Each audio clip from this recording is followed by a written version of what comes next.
Dear students, through coming illustration, we will learn analyzing motion of a block on rough inclined surface when we apply an external force other than the greatest slope of the incline. अगर हम लोग किसी rough incline surface में block रख दें और कोई external force लगाएं other than the greatest slope, तो उसमें ब्लॉक का मोशन कैसा होगा, इंक्लाइन सरफेस में ब्लॉक का मोशन कैसे होगा और उसमें लगने वाले फ्रिक्शन को कैसे एनालाइज करें, ये हम लोग लर्न करने जा रहे हैं कमिंग इलस्ट्रेशन के थ्रू। तो चलते हैं इलस्ट्रेशन पार्ट में। In this illustration it is given A block of mass small m place on A inclined plane. This is the inclined plane, rough inclined plane, and this block just begin to slide when inclination of the incline is made theta naught equal to 45 degree. That means this theta naught should be equal to angle of repose. Angle of repose क्या है, हम लोग इसको discuss कर लेते हैं, recall करते हैं। अगर हम लोग किसी ब्लॉक को रफ इंक्लाइन सरफेस में रख दें और उस समय ब्लॉक स्लाइड ना कर रहा हो, अगर ग्रेजुअली अगर हम लोग इंक्लिनेशन इंक्रीज करना शुरू करें और जिस एंगल में ब्लॉक इंक्लाइन प्लेन में स्लाइड करना शुरू कर दे अलोंग द ग्रेटेस्ट स्लोप, तो उस एंगल को हम लोग कहेंगे एंगल ऑफ रिपोज। तो theta naught 45 degree is the angle of repose. अगर इंक्लिनेशन 45 डिग्री से कम होगा तो ये ब्लॉक स्लाइड नहीं करेगा। अगर 45 डिग्री से ज्यादा एंगल होगा इंक्लाइन प्लेन का, तो सर्टेनली हम लोग कह सकते हैं ब्लॉक स्लाइड करेगा। Next part of the question says with inclination equal to theta equal to 30 degree the block is place on the incline.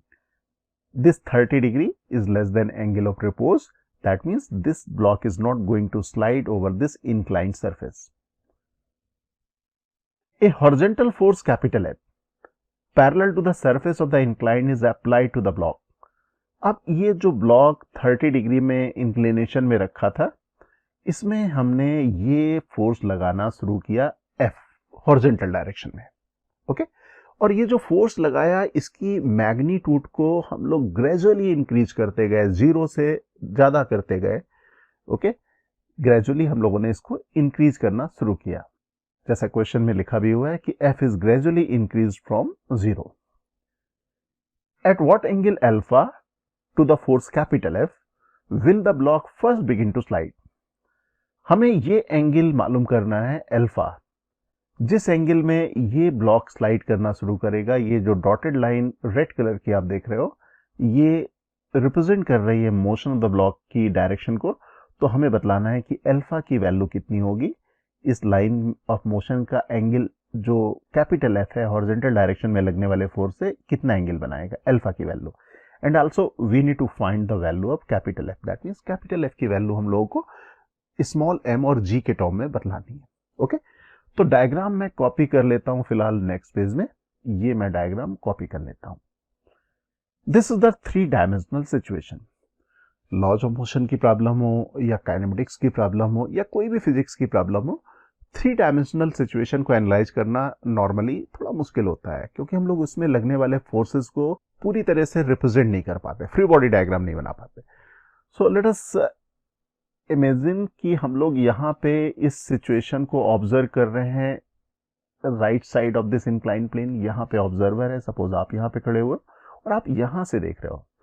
अगर आप यहाँ से देखोगे तो आपको एक इंक्लाइन प्लेन दिखलाई देगा थीटा डिग्री इंक्लिनेशन में, और उसके ऊपर दिखलाई देगा ये ब्लॉक रखा हुआ। तो ये हमारा हो गया इंक्लाइन प्लेन और ब्लॉक मैंने ये रख दिया, okay. Now let us make the free body diagram. और फ्री बॉडी डायग्राम में वेट होगा, नॉर्मल रिएक्शन होगी, फ्रिक्शन फोर्स होगा और एक्सटर्नल फोर्स होगा। First of all let us make the weight के मैं इंक्लाइन प्लेन में कंपोनेंट बनाना प्रेफर करूंगा, क्योंकि उससे हमें कैलकुलेशन बाद में बच जाता है। तो component parallel to the incline plane downward direction में हो जाएगा mg sin थीटा, और perpendicular to the incline plane downward direction में mg cos थीटा। ये mg sin थीटा इस तरह से होगा। लेकिन अगर मैं 3 डायमेंशनल डायग्राम में अगर mg cos थीटा बनाना चाहता, रिप्रेजेंट करना चाहता, तो रिप्रेजेंट नहीं कर पाता, इसलिए मुझे यहां पे करना पड़ा। तो मैं यहां पे बना देता हूं mg cos theta. Normal reaction offered by the incline plane on the block, normal reaction is a pushing force, तो ये नॉर्मल रिएक्शन होगी like this, okay. Now let us represent the force capital F। Capital F को represent करना यहाँ पे थोड़ा सा मुश्किल है, because this vector is coming toward the observer. कोई एरो अगर हमें सामने से देखना हो तो हम लोग आसानी से बना देंगे हेड टेल, लेकिन अगर वेक्टर आपकी तरफ आ रहा हो या आपसे दूर जा रहा हो तो थोड़ा मुश्किल होता है। तो उस टाइप की सिचुएशन में अगर वेक्टर आपकी तरफ आ रहा है, vector is moving towards the observer, तो वेक्टर को हम लोग डॉट से बना देते हैं, डॉट से रिप्रेजेंट करते हैं। If vector is moving away from the observer, we make vector with a cross sign. तो यहाँ पे vector is towards the observer, तो मैं अगर यहाँ पे रिप्रेजेंट करना चाहूँ कैपिटल एफ को तो मैं यहाँ पे बना दूंगा डॉट। तो ये मैंने रिप्रेजेंट कर दिया कैपिटल एफ। ओके, लेकिन अभी भी हमें इस 2 डायमेंशनल डायग्राम में फ्रिक्शन को रिप्रेजेंट करना थोड़ा मुश्किल है। फ्रिक्शन अगर हमें रिप्रेजेंट करना पड़ा तो सरफेस में दिखाना होगा, तो यहीं पे ज्यादा बेहतर होगा, लेकिन मैं यहाँ पे other than friction force represent कर चुका हूं।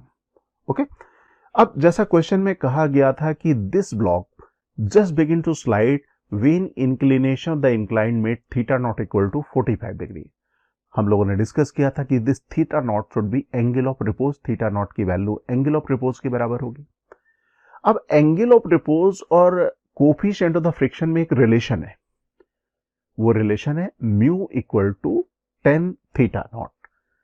म्यू की वैल्यू 10 थीटा नॉट के बराबर होगी।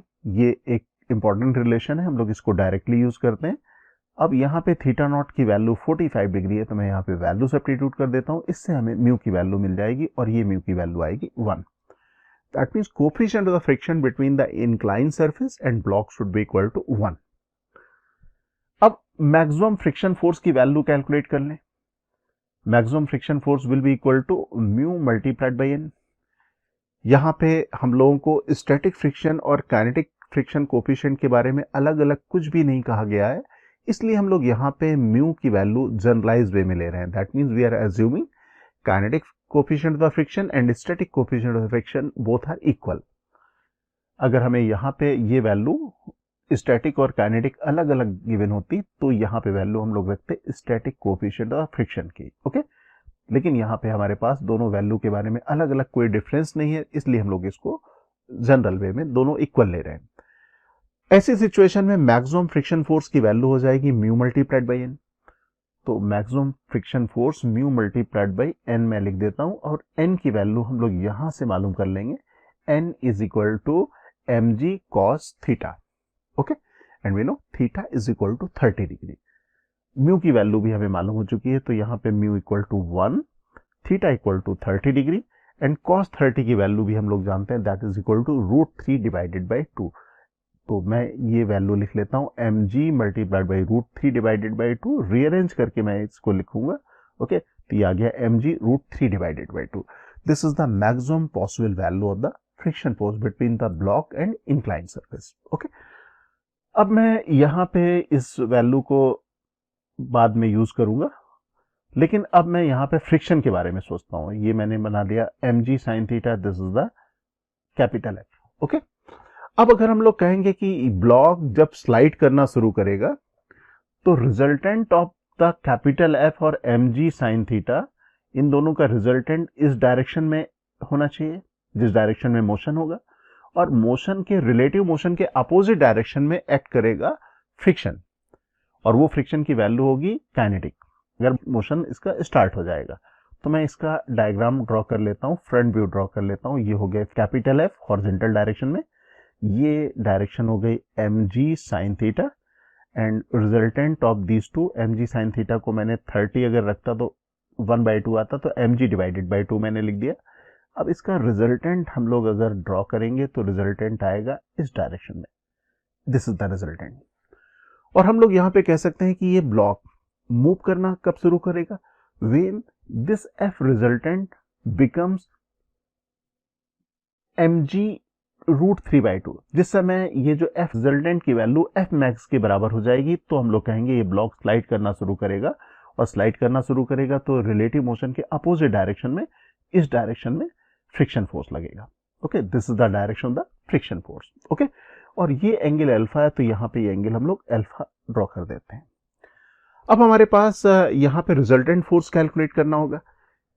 we can observe the capital F and mg by 2 both are perpendicular to each other. That means F resultant square should be equal to F square plus mg divided by 2 whole square. Okay, और ये मेरे पास हो गई value F max के बराबर. F max की value हम लोगों ने कैलकुलेट की थी mg √3/2, तो मैंने यहाँ पे लिख दिया √3/2 mg. That means F square plus mg by 2 का whole square, that should be equal to this force and this force should be equal to this much. Okay, तो ये इसको अगर मैं रीअरेंज कर लूं, इससे कैपिटल F की वैल्यू आ जाएगी और कैपिटल F की वैल्यू आती है mg divided by √2. That means horizontal direction में लगने वाला फोर्स जब mg डिवाइडेड बाय √2 के बराबर पहुंचेगा उस समय मोशन स्टार्ट हो जाएगी. ये ब्लॉक स्लाइड करना शुरू करेगा. किस डायरेक्शन में स्लाइड करना शुरू करेगा? हॉरिजॉन्टल से अल्फा डिग्री एंगल. यही हम लोगों को कैलकुलेट करना था. अब यहां पे आप देख सकते हो this is the right angle triangle and in this right angle triangle we know this is equal to mg divided by 2. Now in this triangle, इस ट्रायंगल में आप लिख सकते हो tan alpha equal to mg divided by 2 overall divided by capital F, और capital F की value हम लोगों ने निकाली हुई है mg डिवाइडेड बाय √2. तो मैं यहाँ पे ये रख देता हूँ. ओके, इवन आप यहाँ पे वैसे भी कैलकुलेट कर सकते थे दूसरे तरीके से भी, क्योंकि अब आपको यहां पे मालूम है ये value, this is equal to √3 divided by 2 mg. Again you can consider this right angle triangle and you can write sine alpha is equal to this side is equal to mg by 2 and this side is equal to √3/2 mg. तो आप यहाँ पे tan alpha या sine alpha कुछ भी लिख सकते हो. यहाँ पे मैंने साइन अल्फा लिखा हुआ है. tan अल्फा से भी मैंने बतलाया था, उसमें कैपिटल F की वैल्यू mg डिवाइडेड बाय 2 रखनी थी. mg कैंसिल हो जाएगा और रीअरेंज करेंगे तो ये वैल्यू आ जाएगी 1/√3. That means alpha is equal to sine inverse 1/√3. That means this block will start sliding at angle alpha that is equal to sine inverse 1/√3 with horizontal. Capital F की direction से इतने angle में slide करेगा sign inverse 1/√3 और force की magnitude हो जाएगी mg divided by √2. Okay, dear aspirants, Cengage India has launched the new edition of our JEE Advanced Physics books. Please visit www.cengage.co.in to buy a copy. You can also buy the books from Amazon or Flipkart.